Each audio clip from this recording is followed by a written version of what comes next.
ہوگی تو سب کچھ جو ہے وہ ٹھیک ہو جائے گا، یہ مشورے دیے جا رہے ہیں، کھل کر جو بات چیت ہے وہ کی جا رہی ہے۔ تو اس وجہ سے نون لیگ پریشان ہے، اور سب سے امپورٹنٹ چیز یہ کہ القادری ٹرسٹ کیس جو ہے وہ بھی فکس ہو گیا ہے۔ القادری ٹرسٹ کیس میں اگر عمران خان صاحب کی ضمانت ہو جاتی ہے تو عمران خان صاحب تو رہا ہو جائیں گے، تو اس سے بھی نون لیگ پریشان ہے کہ کہیں ہمارے سروں سے جو ہاتھ ہے وہ تو نہیں اٹھنے جا رہا، کیونکہ دوسری طرف عوامی حمایت تو ہمارے پاس ہے نہیں کہ ہم واپس عوام میں جائیں گے، کیونکہ عمران خان کا تو یہ ہے کہ وہ تو عوام کے بلبوتے کے اوپر ہی دوبارہ آئے گا، اور جب بھی الیکشن ہوں گے تو 2/3 کیا 3/4 جو اکثریت ہے وہ عوام نے عمران خان صاحب کو دینی ہے۔ تو پہلی خبر تو یہ ہوگی۔ دوسرے نمبر پر ناظرین، نئے چیف الیکشن کمشنر کے حوالے سے اس وقت جو بات ہے جی وہ ہو رہی ہے، اور 2 نام اس وقت لیے جا رہے ہیں۔ ایک تو سکندر سلطان راجہ جو ہیں وہ ریٹائر ہو چکے ہوئے ہیں، زبردستی اس طرح سے کرسی پر بیٹھے ہوئے ہیں جی کہ جو نئی ترمیم کی گئی تھی اس کے مطابق یہ تھا جب تک نیا چیف الیکشن کمشنر نہیں آتا تو پرانا ہی کنٹینیو کرے گا، تو جیسے ہی نیا اناؤنس ہو جائے گا تو سکندر سلطان راجہ صاحب جو ہیں وہ اس کرسی سے فارغ ہو جائیں گے۔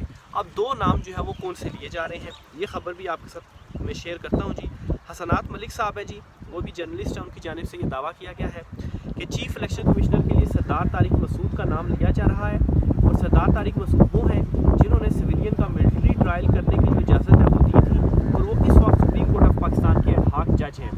یہ چیف جسٹس قاضی فائز عیسیٰ کے بالکل ہم پلہ تھے، اور ان کی ہر ہاں میں ہاں جو ہے وہ ان کی ہوتی تھی، اور انہوں نے ہی سویلین کا ملٹری ٹرائل کی اجازت بھی دی تھی، اور پھر انہوں نے ہی یہ ریمارکس بھی دیے تھے کہ پتہ نہیں یہ جو بنیادی حقوق ہیں یہ ہمیں کہاں پر لے کر جائیں گے۔ تو اس طرح کے یہ جج صاحب تھے، اور ان کے حوالے سے بھی کچھ زیادہ جو ہے وہ پازیٹیو امیج عوام کے اندر نہیں ہے، تو انہیں نیا چیف الیکشن کمشنر بنانے کے حوالے سے جو ان کا نام ہے وہ لیا جا رہا ہے۔ 1 سال کے لیے ایڈ ہاک جج تو ہیں، لیکن 1 سال ابھی کچھ مہینوں کے بعد کمپلیٹ ہو جائے گا، تو اگر ان کو اناؤنس کیا جاتا ہے تو یہ پھر وہاں پر چلے جائیں گے۔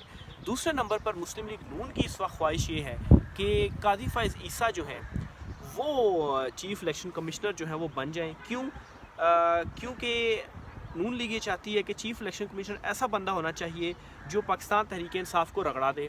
پی ٹی آئی کو جب تک رگڑا رہے گا تب تک ان کی جو اقتدار ہے وہ چلتا رہے گا، تو وہ یہ چاہتے ہیں کہ ایسے لوگ ہونے چاہیے جس طریقے سے سپریم کورٹ آف پاکستان میں جب تک رہے چیف جسٹس قاضی فائز عیسیٰ صاحب، تو جو ان کا کردار تھا وہ تاریخ میں تو لکھا ہی لکھا جائے گا، لیکن ابھی بھی ان کو کوئی، ابھی تو ظاہر سی بات ہے وہ اس دنیا میں ہی ہیں، تو ابھی بھی کوئی ان کو اچھے الفاظ میں یاد نہیں کیا جاتا، یا عوام کے اندر کوئی ان کی امیج کوئی اچھی نہیں ہے، بلکہ صورتحال تو یہ ہے کہ وہ اپنی ہی جو کمیونٹی ہے یعنی کہ ججز یا وکلا کمیونٹی جو ہے ان کے اندر بھی جب نکلتے ہیں تو وہاں پر بھی وہ تنہا ہی رہتے ہیں، ان کے ارد گرد لوگ نہیں آتے، ان سے جو ہے وہ دور ہی رہتے ہیں، تو یہ اس وقت ان کی جو حالت ہے جی وہ ہو گئی ہے۔ تو بہرحال جی نون لیگ کی یہ خواہش ہے، تو یہ 2 نام اس وقت لیے جا رہے ہیں، دیکھیں اس پر جو ڈیسیجنز ہیں وہ کب ہوتے ہیں۔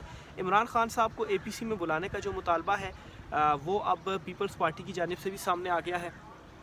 نبیل گویل صاحب ہیں، انہوں نے یہ کہا ہے جی کہ عمران خان صاحب کو اے پی سی میں لازمی بلایا جانا چاہیے، اور بالفرض اگر آپ یہ کہتے ہیں کہ عمران خان صاحب کو ہم نہیں لا سکتے، سیکیورٹی کے مسائل ہیں، تو آپ اڈیالہ جیل میں اے پی سی رکھیں، اور سارے جو ہیں وہ پولیٹیکل جماعتیں اڈیالہ جیل میں جائیں، اڈیالہ جیل کے کسی کوارٹر میں آپ اے پی سی رکھ لیں، لیکن خان صاحب کی موجودگی ہونی چاہیے، کیونکہ خان صاحب کی موجودگی کے بغیر اے پی سی کا کوئی مطلب نہیں ہے۔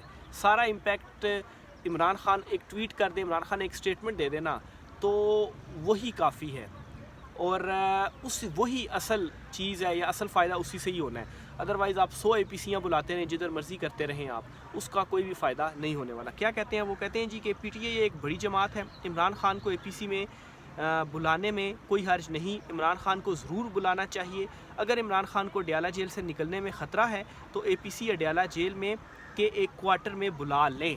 تو مطلب دیکھیں عمران خان کی کتنی اہمیت ہے کہ یہ سارے جو عمران خان کو مائنس کرنا چاہتے تھے، جو چاہتے تھے جی کہ عمران خان کی پارٹی کو توڑ دیا جائے، عمران خان کی امیج کو برباد کر دیا جائے، ہر حربہ انہوں نے اپنا کر دیکھ لیا، ظلم ستم جبر۔ ابھی عمران خان صاحب کو آئسولیشن میں رکھا گیا ہے، 20 تاریخ کے بعد سے ان کی بہنوں سے ان کی ملاقات نہیں کروائی جا رہی کہ عمران خان ٹوٹ جائے، عمران خان کوئی ڈیل دے دیں، وہ تو نہیں ٹوٹ رہا، لیکن یہ سارے آپ جا رہے ہیں عمران خان کے پاس اڈیالہ جیل کے، وہاں پر جو اے پی سی ہے وہ ہونی چاہیے، تو ساری جو چیزیں ہیں وہ عمران خان کے گرد گھوم رہی ہیں۔ یہ جی نبیل گوبول کی جانب سے جو مطالبہ ہے وہ کیا گیا ہے۔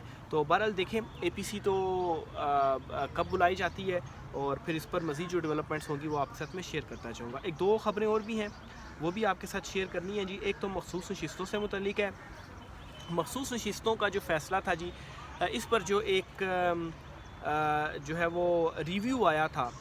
ریویو کے اوپر نیا 13 رکنی جو بینچ ہے وہ بنایا گیا ہے. لیکن مزے کی بات یہ ہے کہ اس 13 رکنی بینچ میں وہ 5 ججز ہی نہیں ہیں جنہوں نے مخصوص نشستیں پی ٹی آئی کو دینے کا کہا تھا.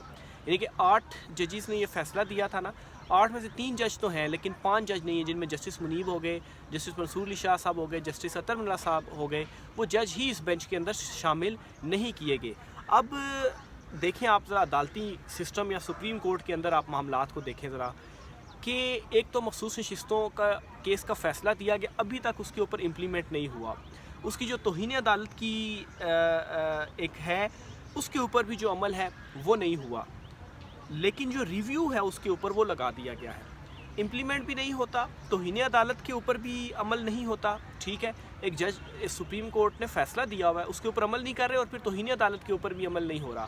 لیکن جو ریویو ہے وہ لگ جاتی ہے. اور یہ جو دونوں دوسری چیزیں ہیں یہ جو ہے وہ اس کو آپ چھوڑ دیں. اور پھر اوپر سے سونے پہ سہاگا کیا جی کہ ریویو میں بھی ان 5 ججوں کو شامل نہیں کیا جاتا جی جنہوں نے اس کیس کا جو فیصلہ ہے وہ دیا ہوتا ہے کہ جو مخصوص نشستیں ہیں وہ پی ٹی آئی کو جو ہے وہ دی جانی چاہیے. اگر یہ نشستیں چھین کر موجودہ حکومت کو دے دی جاتی ہیں تو عدلیہ کی بچی کچی جو ساکھ ہے اس پر بھی سوالات اٹھ جائیں گے.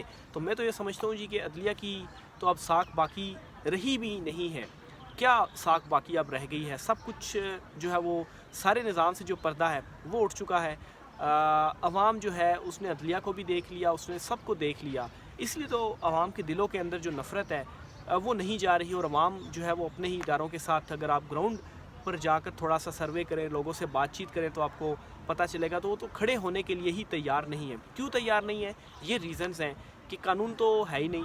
قانون کیا, سب سے بڑا جو ایک بنیادی رائٹ ہے ووٹ کا, آپ نے جس کو ووٹ دیا ووٹ اس کا نکلا ہی نہیں. فارم 47 کے اوپر آپ نے جو حکومت ہے وہ بنا دی. پاک بھارت کشیدگی کے حوالے سے بھی ایک دو ڈیٹیلز آپ کے ساتھ میں شیئر کرتا چلوں جی کہ پاکستان نے جو ہے وہ بھارت کی جانب سے یہ جو معاملات یہ جارحیت وغیرہ شروع کی تھی اس کے اوپر اقوام متحدہ کو آگاہ کرنے کا فیصلہ کیا اور اجلاس بلانے کا کہا گیا. تو اس پر جو اجلاس ہے وہ بلا لیا گیا ہے. خاص طور پر جو سنتاس معاہدہ معطل کیا گیا تھا اس بھارت کے غیر قانونی اقدامات کو اجاگر کرنے کے لیے بھی اقوام متحدہ کا جو اجلاس ہے وہ بلانے کا کہا تھا. تو وہ اجلاس جو ہے وہ بلا لیا گیا ہے. ایک تو یہ ڈیولپمنٹ ہے. دوسرے نمبر پر جی نجم سیٹھی جو ہیں انہوں نے ایک بڑا جو دعویٰ ہے یا ان کی ایک بڑی سٹیٹمنٹ جو ہے وہ سامنے آئی ہے. ایک تو وہ یہ کہتے ہیں جی کہ ایسا لگتا ہے کہ ہم ڈیفینسو ہیں پاک بھارت معاملے کے اوپر. وہ کہتے ہیں جی کہ ایسا لگتا ہے کہ ہم لوگ ڈیفینسو ہیں, ہم اپنا بیانیہ بھی ٹھیک طرح سے پیش نہیں کر رہے اور نہ ہی انڈیا کے بیانیے کو کاؤنٹر کیا جا رہا ہے. آپ خود کہتے ہیں کہ انڈیا کا بلوچستان میں کارروائیوں میں ہاتھ ہے, تو کیوں آپ انٹرنیشنل میڈیا کو بلا کر صحیح طریقے سے بات نہیں کر رہے؟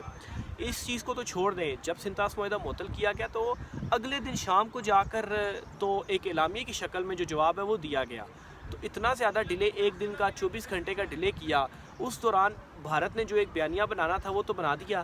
سوشل میڈیا کا زمانہ ہے, یہاں پر تو گھنٹوں کے اندر جو بیانیہ وہ بنا دیے جاتے ہیں, پروپیگنڈے کیے جاتے ہیں, عالمی جو حمایت ہے وہ حاصل کی جاتی ہے.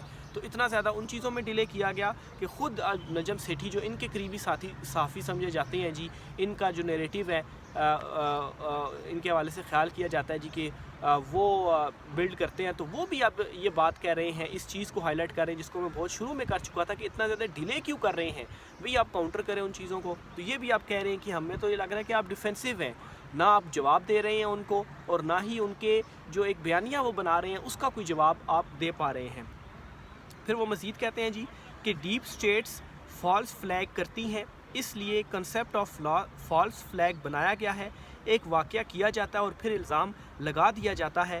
9/11 کے حوالے سے بھی انٹرنیٹ پر بہت سا مواد موجود ہے کہ یہ کس نے کروایا. اس کے بعد امریکہ کو جواز مل گیا کہ اور سارے مڈل ایسٹ کا جو نقشہ ہے وہ تبدیل کر دیا گیا. اچھا, یہ فالس فلیگ کے حوالے سے نجم سیٹھی صاحب بتا رہے ہیں, اشارہ تو غالباً ان کا جو یہ پھلگام واقعہ ہے اس کی طرف ہے کہ اس کو بنیاد بنا کر بھارت جو ہے اس نے سنتاس معاہدہ معطل کیا اور باقی کا کیا. لیکن یہاں پر سوچنے کی بات یہ ہے کہ عمران خان صاحب بھی ایک بات کرتے ہیں اور وہ یہ کہتے ہیں کہ 9 مئی جو ہے وہ بھی فالس فلیگ ہے. CCTV فوٹیج منگائیں, آپ کو پتہ چل جائے گا کہ سب کچھ جو ہے وہ کس نے کیا.